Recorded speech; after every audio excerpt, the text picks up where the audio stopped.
Oh, I want to say welcome everybody. We are taking a trip with Josh and Sharon and Mr. Swisher and the kids. We are out here on Bear Hole Trail. They have the drive-through. They actually have this really cool thing I'm going to show you a little bit of. They have a fossil pit, which these are actually the tailings off of under Route 81 along Route 72. There's a shale pit, and it sort of people kept on digging away because there was a lot of fossils there. And I hope that guy didn't just like literally throw a stone back. It looked like he threw a stone back. But anyways, um, Sharon saw it too. But anyways, so they dumped all this out here in Swatara State Park so people could continue to go through because they took all the shale out. I heard Todd saying about it that they took it down to as close to, I guess, bedrock or whatever you want to call it. But they basically, people were digging away around where the supports for the Route 81 bridge that goes over Swatara through Swatara Gap. So they were starting to get concerned that eventually things would get dug away to the point where it could destabilize it. So they took away all the shale, brought it here out along Bear Hole Trail, and they actually have an event here with one of the wardens for the DCNR, and she's teaching everybody about fossil hunting. It's a really cool event. Last time I came out here with you guys, they didn't have this event, but this is something like Mr. Swisher is very big on. He had all these really neat fossils and stuff. Like I remember in the science room, you had the lab and then you had the classroom. But in the lab, he had all kinds of these amazing fossils. At some point, if I ever get healthy enough again, I'd like to take Mr. Swisher and the family out to past Jeff's Swamp, where they did the coal mining, but they did where they dug trenches. You can actually see in the trench walls, you can see full trees. It's completely nuts. I remember when my dad took me out there when I was a kid and showed me all that stuff because he used to be 1,000-yard shooter, professional shooter back in late 50s, early 60s. Actually won a national tournament and everything. But they used to practice out there because it was wide open and there's nothing out there, so you don't have to worry about potentially hitting something. And it was hard to find shooting ranges that had 1,000 yards for these places that he would go. But anyways, I'm going to flip this around. I'm going to show you this. We're going to show you our adventures today. We're going to visit the Bordner cabin, the Eight Craigs Falls, which is right there. We're going to potentially visit lock number 5 for the first time. We're going to definitely visit lock number 6, and then maybe as we go along, show you guys some of the places where these different things. And if I'm feeling good enough, we might go back over to Sand Siding Trail to go and check out the Swatara Bridge that goes across the entire Swatara Creek. It's a very, very cool thing. So we'll see where we all go from there. So up there you see the warden, you see Josh, the kids, Mr. Swisher in the red shirt there, and they're sort of teaching them about how to look for fossils and all that kind of stuff. But this whole thing here, and we'll get a view of Sharon here as well, this whole thing is all these from the shale pit, basically. They just dumped them here. So there's like this fake little hill that's actually man-made, put here because that's where they dumped everything. And this is, if you go through here, you can actually find all kinds of fossils. In fact, Jackson found one. Sharon's gonna show you guys this just quick, where you can see little bits in there. Trilobite. Yeah, where her finger is there, trilobite. So it's just cool little bits like that. That's all throughout this hill up here. Wherever you look, you can find stuff. But like I said about the other one out past Jeff's Swamp, that's like slate, and it is stunning. What you're able to see, like full fern leaves. I think Cliff and I had gone up there as well, and there's just piles there, and it's just ferns, all kinds of stuff, because we wound out, my dad and I brought a bunch out.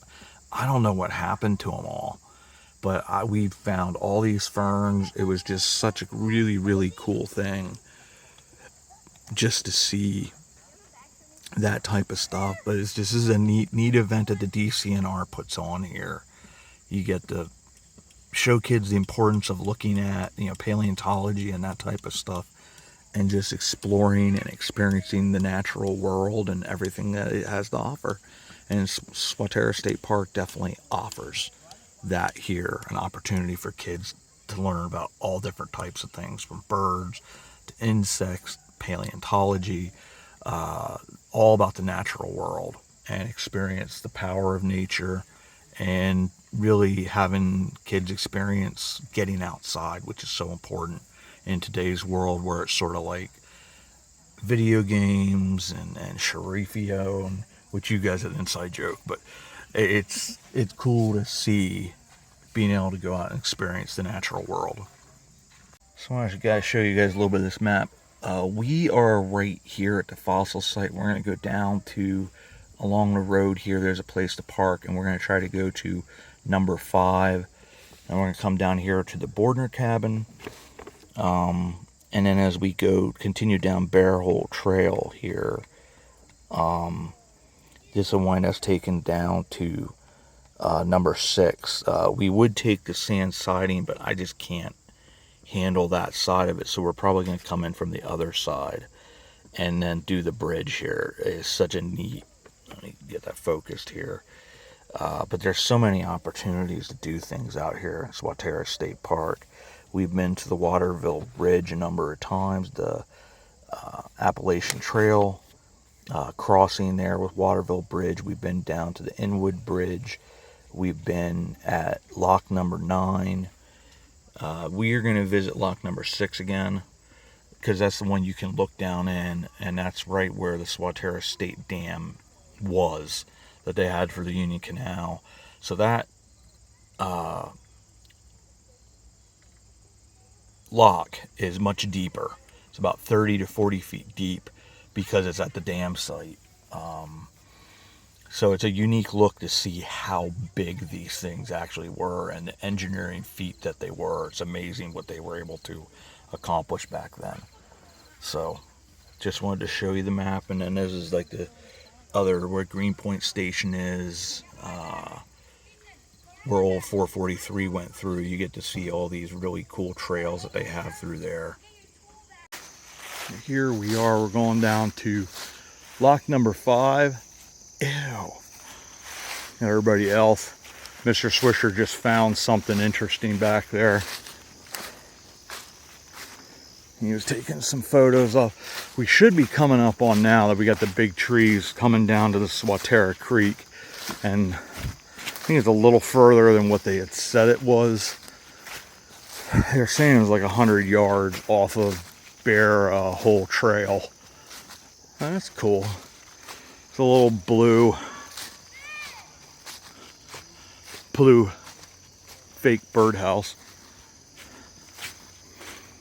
But supposedly this is right down here, the lock, and it's pretty much mostly preserved.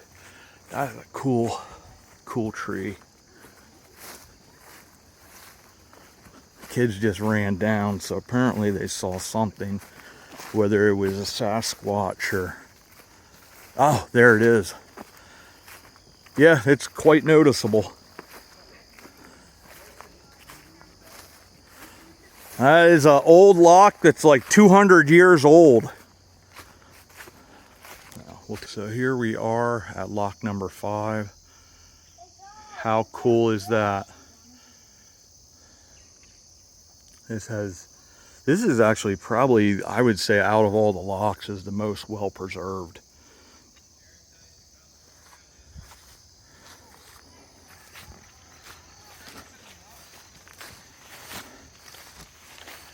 Kids are up here at the top. Here's one of the just random blocks that we just have set beside here, but sorry about just showing you the grass. So yeah, this is looking from above. And you get to see those recessed areas. That's where the doors would have closed into. You see right there in the middle? But You see right there? yep, that's where the doors would have originally closed. This is by far the most complete of all the locks.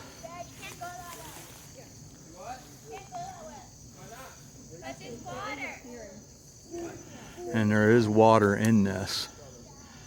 Very, very cool. A little. So here we are at the armor boarder cabin. This was sort of, oh, it's at Dakota. You find me nature everywhere. She is. She's in her wild habitat right now. But anyways, so I'm going to turn this around. I'm going to show you guys as much of the cabin as I can. And of course show you A. Craigs Falls. So of course this is the boarder cabin. You get to see the beautiful fireplace. Up there is the second floor. I don't know if I'm going to attempt to try to go up there. And then of course you have A. Craigs Falls. It is very low this time of year just because of the lack of rainfall. We were here in the spring and it was really coming down. But there you get to see sort of what that would have looked like. And in this room, this would have been, I believe, the kitchen. So they had the stove here that would have went up into that small chimney. But it just, you get a general idea. That porta pot was not here back in the day, but thank God it was, because I needed it. Though it's sort of gross, but this place is just, yeah, they talk about this being the falling water of eastern Pennsylvania, which, like I said, it's no rip, but that's probably a little bit of a stretch. But it is just a stunningly beautiful place to be able to go to. And, you know, this guy built this all by hand. Once again, you get another view. My dad always talked about this being such a beautiful place. He came here frequently with Armor Bordner, I believe Francis Stitzler, that they, this was the bedroom. And he says, you just have every single view, every single window is stunning. It's not often that you can look through a window and see a Josh in his natural habitat. And he's ignoring me right now because I'm narrating, and he's trying not to feel insecure or uncomfortable because I'm talking about. Now he's walking away. Wow, that's like awful. But you can be able to look at this creek, you know, look down at the trail, at people that don't want to be videoed. But it's just a stunning place. Like every angle, everything about this place is just so beautifully built. But this was, my dad knew this place well. I swear that's not a Yeti attacking people, but you never know. So very, very cool. Of course, you have the staircase that goes upstairs.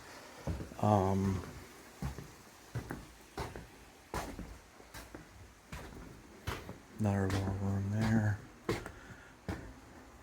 This is the room that sort of goes outwards. We did the, you actually see down into the basement there. They have a full basement down there and everything. It's just another one of these really cool rooms. And just once again, the views. Like this is, you think of like elvish. This is one of those places, it's like almost like an elvish part of nature type of thing. Oh, they're done already. Ah, but you just look how all this is built. It's just really, really a neat place. I know this is one of the places that Cliff goes whenever he can. It's also a place I really, really enjoy coming to whenever I get the chance. You can look at one of my older videos where I go up into the upper two rooms just because it's a little bit much for me to try to do right now. But here's the thing for the boarding cabin where you can donate. Continue to preserve it. Joanne Litz is a major force of keeping this place around and beautiful, because not for that work, this stunning place would not be here. So I want to say thanks for coming along. We actually drove a little bit past Lock 6 is sort of hard to find with all the overgrowth here. You can see there. We actually came upon Lock 7 or 8, but you can see Lock 6 from Lock 7. So Lock 8 is down that away, Lock 7 straight across, and that's all unfinished stone, because I think 7 and 8 farmers took a lot of the block and used them for barns and things like that. But Lock 6 is relatively complete. I think about maybe 90-95% complete. Oh, I got stuff all over my pants. I'm just making sure they're not ticks, because right now would be the season for that. But anyways, I want to say thanks for coming along on this adventure. Got to see a lot of really cool things. I'll probably film as we come out at the end of Bear Hole Trail, where the Waterville Bridge is. So as always, I want to say thanks for coming along. This was another really cool adventure. They open this up twice a month, so it's a pretty cool thing that you can partake in and enjoy out here at Swisher State Park. So I want to say, as always, thank you for coming along, and we'll see you all about town. Alright, well, we almost died at Lock 6, and we also got yelled at. Tom, we just saw a cop ride across the path. And here is lock number 9 that we have visited on a number of times, and we're coming up on the Waterville Bridge. So as always, thanks for coming along on another adventure.